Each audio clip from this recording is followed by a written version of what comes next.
gustó esa frase. Decisión complicada pero correcta. Y precisamente ayer, cuando escudriñábamos un poco todo este tema legal con el expresidente del Colegio Nacional de Abogados, Juan Carlos Araúz, le decía cuán complicado es esto. Pero al final tenemos que resolver esta complicación, ¿no?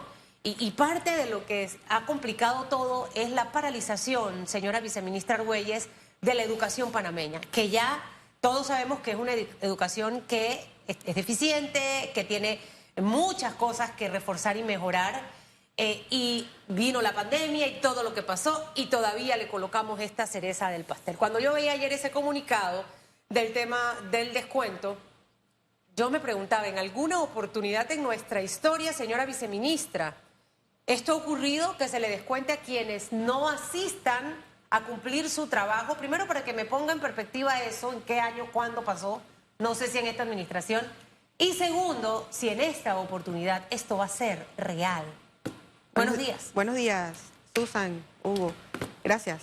Ciertamente, para la época del ministro Alarcón, para el año 93, en uno de esos paros, pues sí, el ministro se atrevió a descontarle a sus compañeros porque él era gremialista. ¿Esa fue la última oportunidad de descuento? No, descontó en razón de las ausencias. Okay. Y se hizo todo el procedimiento. ¿Pero en otras administraciones también ha pasado o esa es la...? No, también en la administración de la ministra Lucy se hicieron descuentos, ¿sí? Debo decir que sí existen fallos de la Sala Tercera de la Corte Suprema. Hay un fallo del 94. Se mantiene vigente en razón de que los sustentos del mismo son justamente la misma situación que se está dando en este momento. Efectivamente, existen normativas dentro del Ministerio de Educación y son también normativas de carácter general, principios de derecho administrativo que establecen justamente, pues que básicamente el que no trabaja no cobra. Tenemos normativas dentro del Ministerio de Educación que establecen derecho a licencia con sueldo, establecen las causales o los 3 motivos con los cuales un docente tiene derecho a ausentarse y que se le pague. Esto sería, por ejemplo, enfermedad del docente, enfermedad o muerte de un familiar cercano dentro del segundo grado de consanguinidad y primera afinidad, o asunto personal urgente, que en todo caso es la actividad cuya atención no puede posponerse hasta días de asueto. Esos son días a los que la persona tiene derecho con sueldo, 15 días al año. Obviamente, esta situación no está contemplada dentro de esas causales, así que no tiene derecho a licencia con sueldo bajo estas circunstancias. Sin embargo, ellos echaron mano al argumento o vi por lo menos a 2 dirigentes que echaban mano al argumento del derecho a huelga. Cierto. Vamos a eso. Justamente el artículo 69 que aluden establece el derecho a huelga con carácter de generalidad, pero ese mismo artículo establece también que la ley reglamentará este derecho y establecerá algunas restricciones en los servicios públicos. El servicio de la educación es un servicio público garantizado constitucionalmente. No existe hasta este momento ninguna ley que reglamente el derecho a huelga para el sector educativo. Por ende, no hay derecho a huelga en el sector educativo. Es decir, que en esta oportunidad van a hacer el descuento. Los del sector público tienen fechas distintas para cobrar sus quincenas. La fecha de cobrar a final de noviembre, ¿cuál es? ¿27? Para el 27 ya les correspondería la segunda quincena del mes de noviembre. Se ha tomado ¿Cómo llevan a cabo esto? Porque no sé, ojo, mi mamá fue maestra hace muchos años, pero no existía una maquinita de ponchar. Los maestros, recuerdo que iban a la oficina del director, había un libro y ahí firmaban a la hora que llegaban a la escuela. En estos tiempos, ¿cómo manejan ustedes precisamente ese registro y cómo saber que van a descontar a los que realmente no han ido a laborar? Sí, existen varias fórmulas. De hecho, en este momento se está hablando desde la retención, que es una medida administrativa que incluso está establecida en los manuales de procesos administrativos de la Contraloría. Sí, esa es una medida, una figura administrativa, no responde a ningún proceso disciplinario. Ahora, si es retención, ayúdenme a entender cómo funciona la retención, porque sí, la pregunta de Susan va encaminada a algo que siempre nos ha causado interrogantes. En el Ministerio de Educación un nombramiento tarda y el primer pago a veces demora hasta 6 meses. Eso responde a que nos mandan tarde también la información. No, pero se da esa demora. Las solicitudes. Hay razones, pero ahí está. Entonces, ¿cómo es que esas demoras existen para un nombramiento y para pagar, pero ahora para descontar va a ser más rápido. No, no ha sido rápido, fíjense el tiempo que ha transcurrido. Y ha sido Es una medida... quincena la que le van a descontar. No, no hay comparación. Retener. La retención implica, retener, o sea, la retención sí, implica pues, no hay que se le comparación. retiene el salario y pues en el momento que paguen el tiempo que han cobrado y que no han laborado, entonces se le devuelve. Sí, ¿Qué hace lo pagan. fluido ahora la retención versus el retraso cuando hay que pagar? Esa es la pregunta. ¿Tienen ahora un sistema más expedito? ¿Tienen un nuevo sistema operativo? No sé. No, es que el tema de los pagos responde a otros temas, a otras situaciones totalmente distintas que no tienen nada que ver con este asunto. Sin embargo, ya le expliqué el tema de lo que significa el descuento en razón de la ausencia injustificada, que cualquier ausencia injustificada es descontable en su salario. Y eso responde a un modelo C que no es más que el registro de asistencia mensual que se expide dentro del centro educativo. Eso, el director del centro educativo emite esa información a la dirección regional, de la dirección regional pasa a la dirección general y de la dirección general a la dirección de recursos humanos, quien en efecto al final ejecuta el descuento cuando se trata de ese tema. En este momento estamos hablando de retención y se le retiene entonces a quien no haya retornado hasta la fecha de hoy, incluso tiene la oportunidad de hacerlo, porque tenemos que mandar ya la información el día de mañana. Bueno, un mes de no estar los chicos en las escuelas. Un mes que se reflejan, son 17 días al día de hoy de clases, días hábiles de pérdida de clases. 17 días. Es decir, que esta figura de retención, que de una manera u otra no es tan mala, vamos a ponerlo desde ese punto de vista. Porque si luego yo cumplo con esas 17 días, a mí entonces me va a retornar el salario. Si lo cumple. ¿Cómo se retiene? Porque antes, si lo cumple, ¿cómo se retiene si antes obviamente se entregaban cheques? Ahora ya la modernización tocó nuestras vidas y se acreditan a través de las cuentas de bancos en sus tarjetas de crédito, de sus tarjetas clave. Es decir, que en este momento no se ha acreditado dinero a ninguna cuenta o no se va a acreditar el 27. Esa como primera pregunta. Y la segunda, viceministra, en ese plan de recuperación, que es otra de las cosas que cuando estoy en la calle la gente me pregunta, Susan, ¿qué va a pasar con el año escolar? Yo tengo aquí en la empresa muchos practicantes de escuela. En estos últimos meses tuve 6 y me dicen, ¿será que de escuelas públicas y privadas, será que nos graduamos, licenciada? ¿Qué va a pasar? Y esa planificación de esos 17 días, ¿ustedes ya la tienen más o menos? ¿Se van a extender hasta el 17 de enero, hasta el 31 de diciembre? Estoy inventando fechas. Esas dos cosas, viceministra. En primer lugar, pues con respecto a lo primero, ¿cómo se hace la retención? Pues un procedimiento que se hace a través de Contraloría. ¿Sí? Es un procedimiento que se hace con Contraloría. Se manda la información a Contraloría, Contraloría se encarga entonces de hacer esa retención de las planillas. ¿Qué va a pasar con los estudiantes graduando? Pues sencillamente, en principio, los estudiantes graduando tendrán la oportunidad, porque ya se han hecho los acercamientos con las universidades oficiales y las particulares, de que los exámenes de admisión se aplacen un poco para darles esa oportunidad a los estudiantes de que por lo menos puedan recibir de sus docentes la información que requieren hasta el final. Ya de hecho en esta semana tendrían que haberse aplicado los exámenes trimestrales a los estudiantes graduados. Y lo otro es que pues también hay disponibles tutorías y clases de reforzamiento en las universidades para estos estudiantes. ¿Cómo se va a tratar de recuperar el año? Pues no se ha perdido ni se va a perder. ¿Todavía no se ha perdido? No. ¿A pesar si cumplimos, de 17 días sin clase? Sí, porque se pueden hacer énfasis en los contenidos. ¿Sí? Y se puede entonces, el aspecto curricular es un aspecto importante en este momento y se hace énfasis en los contenidos si todavía al día de hoy tenemos la oportunidad de que esos docentes retornen. Ya para mañana es tarde. Hay una fecha límite, ahora dice que ya para mañana es tarde, hay una fecha límite para decir hasta aquí, perdimos el año escolar. ¿Cuál sería esa fecha? No, perdimos no, porque lo vamos a recuperar. En caso de que ya para el día de hoy el porcentaje, porque sí se han ido reintegrando muchos docentes. ¿Qué porcentaje se ha reintegrado? Bueno, estamos hablando del 30% ya. ¿Cuántos docentes es 30%? No le puedo dar en este momento las cifras, pero lo que sí le puedo decir es que ha ido progresivamente aumentando la cantidad. Ayer hubo muchos reportes positivos que se pretende en todo caso, en caso de que pues no se cuente con la cantidad que se requiere, pues sencillamente tendremos que establecer el calendario y extenderlo hasta enero. La propuesta, disculpe. ¿Cuándo deciden eso? Hoy. Hoy se toma la decisión si se extiende el Así año es. escolar o no. Es probable Eso va a que- depender de la asistencia de los docentes a Así los es. centros educativos. Así es. Si el anuncio se dio el día de ayer, viceministra, martes, dándole chance, Justo, dándole chance. no pudieran tomar esa decisión mañana para ver si hoy, porque hoy todavía en la mañana, bueno, vamos porque nos retienen el pago, tengo que pagar las cosas, la hipoteca, la comida, o sea, un montón de cosas, ¿no? Nosotros diariamente recibimos reportes de las direcciones regionales. Desde el día 1 que empezó esto hemos estado ¿A qué reuniéndonos hora se tomará esa decisión? ¿En la tarde? después del reporte. ¿Y a qué hora es el reporte? Puede ser en la tarde. Eso depende de cómo se transcurra el día.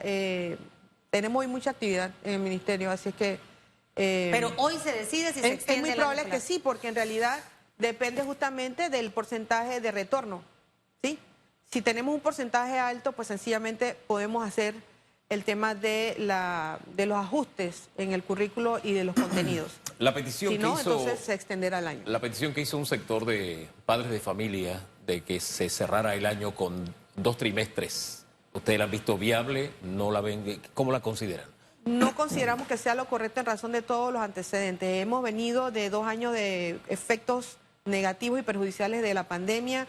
Además, el año pasado tuvimos un paro también por un largo tiempo por el tema de la mesa del diálogo. Todo esto ha afectado negativamente a los estudiantes que también tienen problemas. Ahora mismo se han reportado muchos casos con temas socioemocionales. Afortunadamente, pues el ministerio cuenta también con el equipo que está dando atención a estos estudiantes y a los docentes también con respecto al aspecto socioemocional, porque efectivamente todo se revive ahora con este tema. El hecho de que los estudiantes no puedan asistir a las escuelas, que no tengan esa inmediación con sus docentes, con sus pares, sí les afecta emocionalmente a los estudiantes y hemos tenido muchos reportes de ellos. ¿Esos reportes Luego- de qué son? Perdón, ¿de qué son esos Nosotros reportes? tenemos O sea, líneas abiertas donde el personal de los gabinetes psicopedagógicos a nivel nacional están atendiendo a los estudiantes que reportan necesito regresar a mi escuela, tengo miedo de no graduarme, o sea, hay muchas situaciones. Depresión, Sí, como ansiedad. no, por supuesto, muchísimos casos.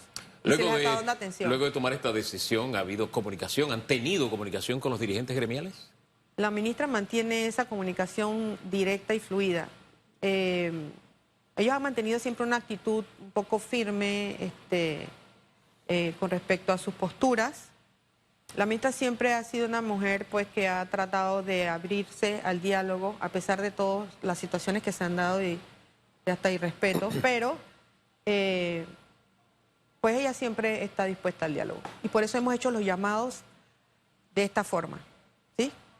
Pregunta sobre el PASEU. ¿Qué está pasando con los estudiantes que sí están dando clases y con los que no están dando clases? Bien, los que están dando clases sí recibirán su PASEU porque sus docentes podrán llevar sus calificaciones. El problema es que con el PASEU, que es una normativa también que ya está establecida, el pago del último cheque o pago del trimestre responde justamente a las calificaciones.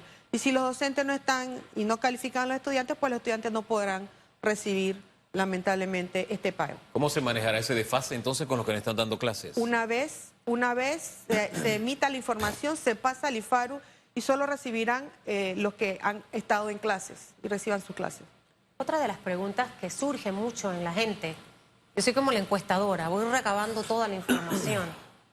Susan, pero aquí hay muchos docentes que no están nombrados, que están graduados, que quieren trabajar, que no tienen oportunidad de poder entrar al sistema educativo. Yo mejor que nunca esté en el sector público, yo sería muy radical, viceministra. Para poder tener resultados hay que ser exigente, con respeto, pero hay que ser exigente. Coincido.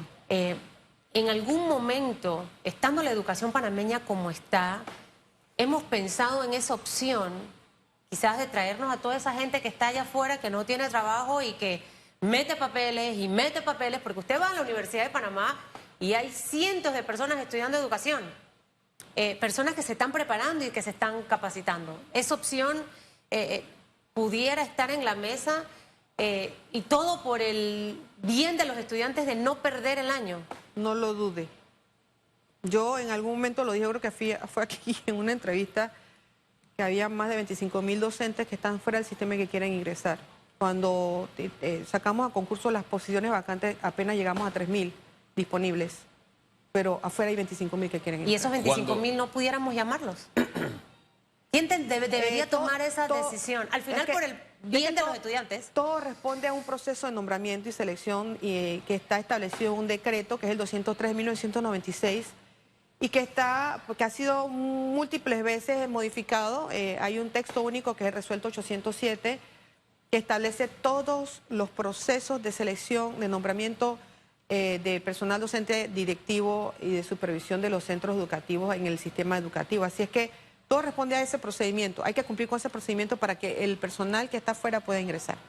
Debe haber una declaratoria de vacancia primero, supongo, me dice la lógica, porque usted está hablando de vacantes. Claro. 3.000 vacantes. Cuando existan vacantes, estas vacantes salen a concurso, se ponen a disponibilidad a través de las páginas del ministerio con códigos, toda la información que representa la vacante o la posición que está disponible a concurso, y las personas que quieren aspirar a esa posición entonces concursan.